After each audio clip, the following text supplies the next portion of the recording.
तीन नए आपराधिक कानूनों पर विक्रमादित्य सिंह ने कहा है कि लोकसभा में विपक्ष के नेता राहुल गांधी ने बहुत स्पष्ट शब्दों में कहा कि इस मामले में विपक्ष को विश्वास में नहीं लिया गया है। पिछले साल जब ये कानून संसद में पारित किए गए थे तब लोकसभा और राज्यसभा के तकरीबन 150 सांसदों को अलग अलग कारणों से निलंबित कर दिया गया था। ये बिल बिना ध्वनि मत के पारित कर दिया गया और इन कानूनों पर फिर से विचार विमर्श किया जाना चाहिए।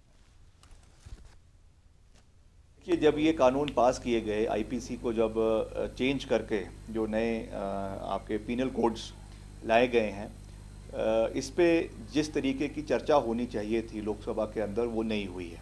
और हमारे नेता प्रतिपक्ष आदरणीय राहुल गांधी जी ने भी और भी जो विपक्ष के साथी हैं सभी ने इस चिंता को व्यक्त किया कि ये कानून उस समय लोकसभा के अंदर पारित किए गए जब करीबन 150 सांसद जो है वो निलंबित थे।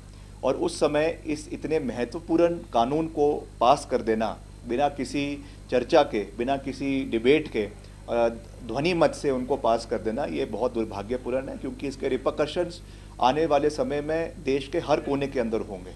इसलिए ऐसे कानून में मैं ये नहीं कहूँगा कि अच्छे हैं या बुरे हैं, वो तो जो है वो आने वाला समय ही उस चीज़ को बताएगा।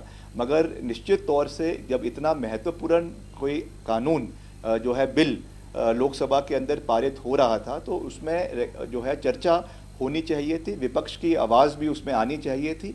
और वही मांग अब भी विपक्ष ने रखी है कि इसको जो है फिर से लोकसभा के अंदर चर्चा पे लाया जाए, मगर सरकार ने उस बात को शायद सुना नहीं है। मगर फिर भी मैं समझता हूँ कि उस चीज़ को सुनना चाहिए, समझना चाहिए। हालांकि आज से वो कानून जो है वो देश के अंदर इम्प्लीमेंट हो गए हैं, मगर फिर भी इसके ऊपर पुनर्विचार होना चाहिए। और जो मांग हमारे नेता प्रतिपक्ष ने आदरणीय राहुल गांधी जी ने और विपक्ष के साथियों ने लोकसभा के अंदर रखी है, उसके ऊपर निश्चित तौर से केंद्र सरकार को विचार करना चाहिए।